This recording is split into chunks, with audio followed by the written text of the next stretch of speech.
আমরা ঘুমের মধ্যে নানা ধরনের স্বপ্ন দেখে থাকি, আর সেই স্বপ্নের অর্থও হয় ভিন্ন ভিন্ন।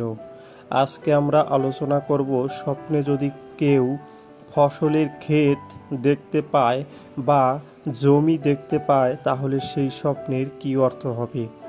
আগেই বলে রাখি, স্বপ্নের অর্থ বয়স ও নারী পুরুষ ভেদে ভিন্ন ভিন্ন হতে পারে।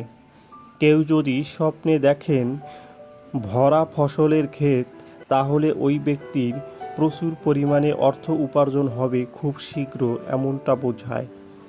যদি কোনো ব্যক্তি স্বপ্নে দেখেন রোদে শুকানো জমি এবং সেই জমিতে কোনো ফসল নেই, তাহলে ওই ব্যক্তির পরিবারে অভাব অনটন আসতে পারে, এমনটা বোঝায়। যদি কোনো ব্যক্তি স্বপ্নে দেখেন কোনো জমিতে সে ফসল বুনাচ্ছেন, তাহলে ওই ব্যক্তির ভাগ্য খুব শীঘ্রই পরিবর্তন হবে, এমনটা বোঝায়।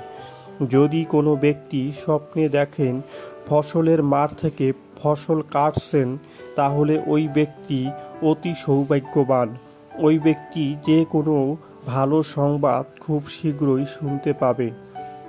যদি কোনো ব্যক্তি স্বপ্নে দেখে ফসলের ক্ষেত থেকে কেউ ফসল চুরি করে নিয়ে যাচ্ছে, তাহলে ওই ব্যক্তির পরিবারে কোনো ঝামেলা হতে পারে, এমনটা বোঝায়।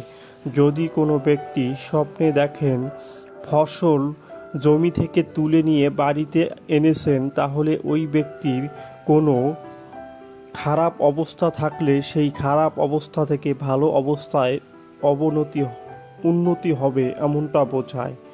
যদি কোনো ব্যক্তি স্বপ্নে দেখেন ফসলের মাঠে ফসল নষ্ট অবস্থায় আছে, তাহলে ওই ব্যক্তির অনেক দুর্ভাগ্যের ইঙ্গিত দেয়, অর্থাৎ ওই ব্যক্তি বড় ধরনের সমস্যায় পড়তে পারে। যারা যারা আমাদের ভিডিওটি দেখেছেন তাদেরকে অসংখ্য ধন্যবাদ।